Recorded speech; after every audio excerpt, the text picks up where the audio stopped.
Hi guys, today I would like to talk about design books everyone should read, which do not necessarily shout design, but something that I have picked up for myself and also one few my faculties have recommended over time. Something that might not be pretty well known, or a few of them might be also well known in the entire spectrum of designers. So the first book is Abstract City by Christoph Neimann. It's a wonderful book. It's a graphic novel, which is a memoir, and you'll see a lot of charming Thurb-esque illustrations in it, drawings in it that you'll become a fan of. What this author does is he talks about New York City through a set of illustrations, through a set of trying to having a humorous take on the city, and also talking about certain insights, but the way he portrays it would be so mesmerizing because he would try to connect two very randomly distinctive things and turn it into a beautiful observation. For example, a coffee stain that he would then correlate to a city, or probably a mundane road. He would just a daily mundane road to some place, he would call it into a visual puzzle, and many other more tidbits that you might actually enjoy. It's a collection of observations that the way that he would perceive the place with very childlike eyes. And I feel this is a book that every designer should read because it would help you to sit, pause, and observe things. It does not shout intelligence, but in a way, it shows how correlations or finding similarities and figuring out a city is not just about there is this very cut Google map that's given in front of you, but also your observations, how you feel. What also I enjoy about this author is it's not an isolation to just the images and connecting it into any other visual imagery. It also takes the visual emotional story alongside the frustration, the mundaneness, the loneliness that comes alongside living in a fast city like New York. Also, what I enjoy about this book is how the author proceeds to talks humorously and sensitively about the artistic tribulations, be it the writer's block, the time allotment, working within and without creative boundary, without any barrier. So I really enjoy the way that he thinks and the way that the whole novel has come together. And somebody who enjoys the graphic novel as well, it's a must read for them. So let me know how did you find it, because this is something I really enjoyed while I was reading it. So this is something I read back in 2021, 2022, and I got so excited with the entire visual metaphors. So I started giving myself a lot of activities before I joined 2021, right? This was before I joined a design college. It was during the break post my 12th grade. So during that break, I had started reading a lot, and I started giving myself a lot of assignments, activities. I wouldn't call it assignments, but something where you would just I would challenge myself with a lot of such social metaphors and make something of my own. So that was a very good activity that one can do if you all are interested. So this is one thing. The next book that I would like to talk about, the book called Idiot Brain by Dean Burnett. It's a really good job dumbing down neuroscience garblings to a very slack-jawed layman who tries to convey it in such a way that it has a lot of pop science references for somebody who cannot gauge a very heavy neuroscience term. So good job on that. What I generally love about this book is the random information dump that goes around, and you would enjoy, because then it talks about why one goes through motion sickness, or it also talks about why a person would be just entering a room and then just forget the purpose of being there. One thing that the book also said was the author had mentioned, it tells that your brain is 50,000 years old. So it has been So what it's prepared for is just, catching predators and for survival instincts like collecting food and resources. And that's why this time we go through a lot of anxiety and depression because our brain is not ready for that, and it is not meant for handling these situations. It has a very interesting debate on it. And during the last few chapters, it also talks about hallucinations. I enjoyed that a lot more than the initial chapter. The hallucination part was something that grabbed my attention. This book is amazingly paced, but what I necessarily did not enjoy about it was, after a point, it just felt a bit forced when it came to references and all of that. There are 100 things to like about the book, especially if you just like some amount of information dumping and something to just think of, like why something happens or occurs. You can have your opinions on it, and I would love to have a little discussion on the chat section. If anybody has read it, anybody who picks up the book and then comes across something interesting and wants to talk about it, do drop your thoughts in the chat section. Would love to know what your thoughts are. One of the book that I truly enjoyed, the next book that I would like to talk about, is Humble Pie, A Comedy of Math Errors. It's so funny because it talks about all the math errors that have been made over time, which leads to a lot of disaster. For example, bridges getting collapsed, computers getting shut down, computers shutting down, people overdosing on medicines, and billion-dollar losses. So there are so many things that happen, and it kind of upsets a lot of math nerds across the globe. But it also is something that a lot of math nerds, like famously well recognized mathematicians, who have done these mistakes because of some ego, misunderstandings, or any other, or just a minute error, it can lead to such dangerous and disastrous problem. What I really enjoy about the book is how it also dumps down to somebody who doesn't understand or who doesn't come from a math background.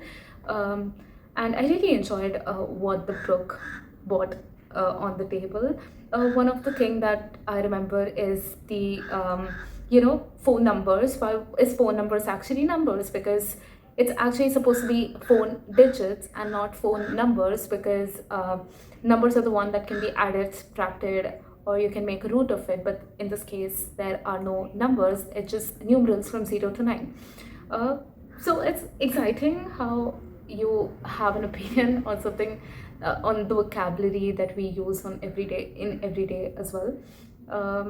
I guess I would 100% suggest this to somebody from a math background. I also feel design includes a lot of mathematics, and we understand the inconvenience one gets with a very minute error.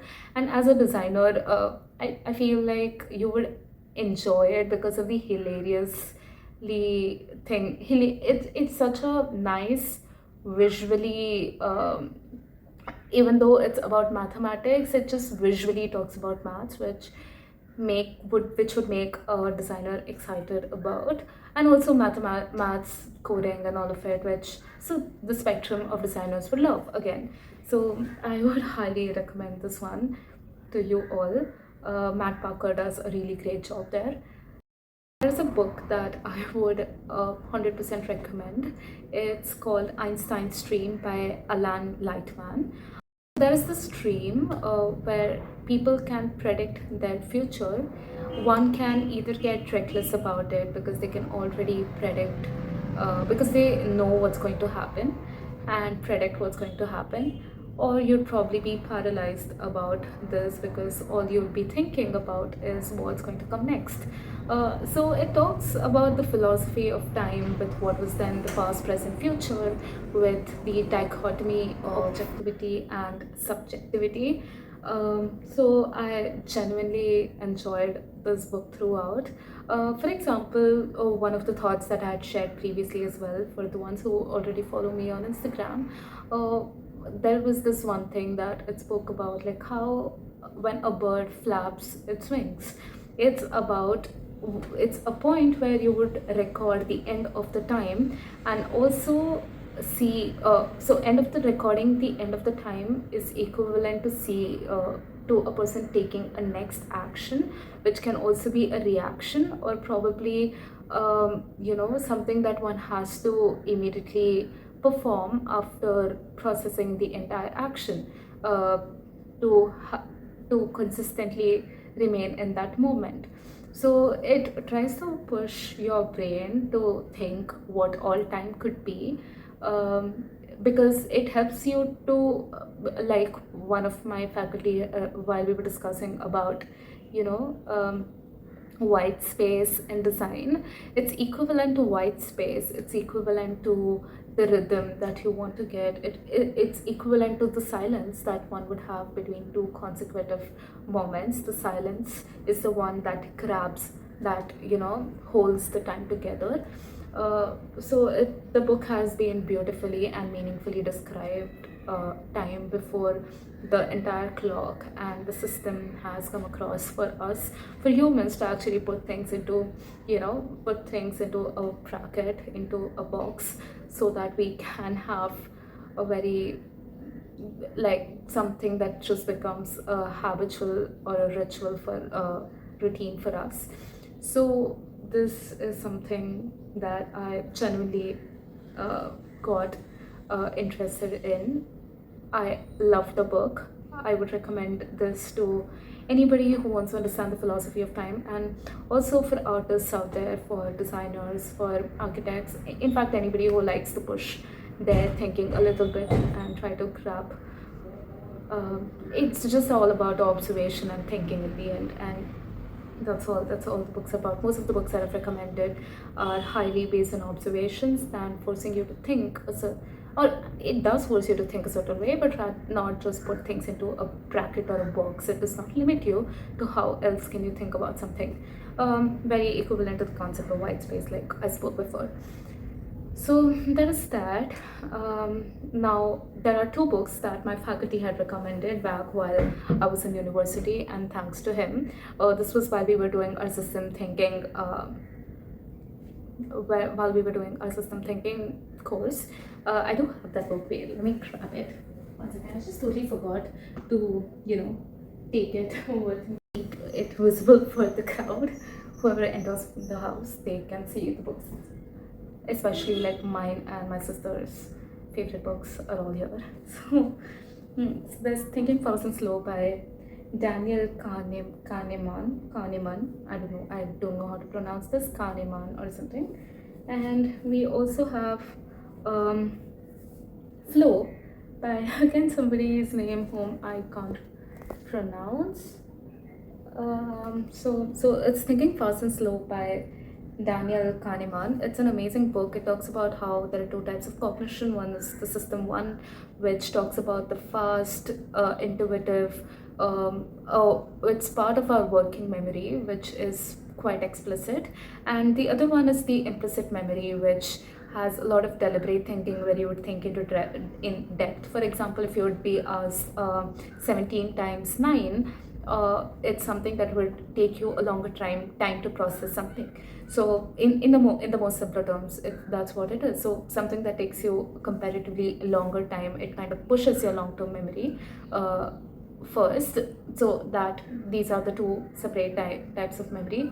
And then it talks about in what situations do we prioritize what. We also have like our sensory memory, that's pretty much closer to what our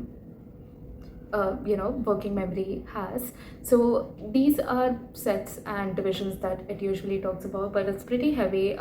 It has a lot of terms that system designers would use. I can do having to have read it, I haven't read it entirely, but definitely I've read a lot of parts of it whenever and wherever I get a chance to pick this book. So it is something I would, I cannot read at a go. It talks about how to think slow and fast at times, and when to prioritize what.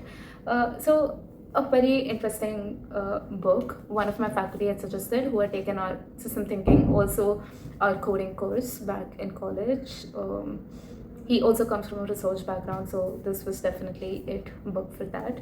An interesting book if you want to try this on. We have Flow by the classic work on how to achieve happiness by Mihaly. I'm just trying. Mihaly Csikszentmihaly. I think it's that. Mihaly Csikszentmihaly. It's an interesting name. So Mihaly Csikszentmihaly does a great work on how you. It's again a kind of a rule book, but it kind of like pushes you to, think of how to achieve happiness in mundane things. It tries to, you know, not think of brain as a tool to think, but brain as a tool to enjoy. And like there are a few things that you can learn through this book, like how can you balance skill and challenge with being a little bit more goal oriented can lead to things, concentration, focus. How, like there is like an immediate feedback that you can get from what you're going, like an immediate feedback would help you to be at the state of flow. Being at the state of flow also pushes you to, focus on the activity in hand and not think of other things simultaneously. It's a great book. This is a book again I would probably suggest to a system thinker, to any reader out there, or anybody who, even the designers, because I feel this book is for the ones, anybody who would enjoy thinking fast and slow would also enjoy flow. uh, you may not fully like how you may, it would be very difficult on things in the written format to implementing in your life immediately. It's a good read when it comes to forcing or pushing yourself in the direction, but in the end it's about how you want to build and construct your thinking, your brain as so. Do let me know how you found these two books once you read them. Again, not the most preferable genre, but had been recommended to me by my faculty, and I was amazed by what I could learn from this book, in isolation to the critiques that one would have as it comes off as a self-help books. And generally in the spectrum of self-help book, generally one's reaction to a self-help book is always about, do you really think like reading something like this would help? But I guess if things have been decoded in terms of systems, in terms of a lot of rationality that it has, while also having some amount of emotional implementation in relationships and a lot of sensitivity, I think those books genuinely work well, even if they are self-help. So I think these two are one of them, and I would highly recommend it. So yeah, that's it for the day. I think I have recommended a few books that have been in my collection, in my read, that have been something I've read and enjoyed. As somebody who loves fiction a lot, but these are also non-fiction and they are for designers, and I'm sure you will love it. So this one's for you. I would also come up with another video soon, not very soon, but one that's fictional books that designers would like. And yes, that's it. So let me know, how did you find the recommendations? What are your thoughts about the recommendations? And if there is something that you would like to recommend me, and I would love to pick that up. It's been a long time I haven't read books like these. And yeah, that's it. That's for now. If you haven't checked my previous video, please do. And yes, that's it. So I have linked my previous video in the comment section as well, so please check it. Let me know if you all like these books. I would love to do more videos on that, and what topic might interest you. If no, for the next video, I would love to take that up. So thank you, and bye bye. Thanks for being a part of this very small community that's building. I hope to see you all forever, and become the part of a new family that's in making. Thank you. Bye bye. See you. Have a good day.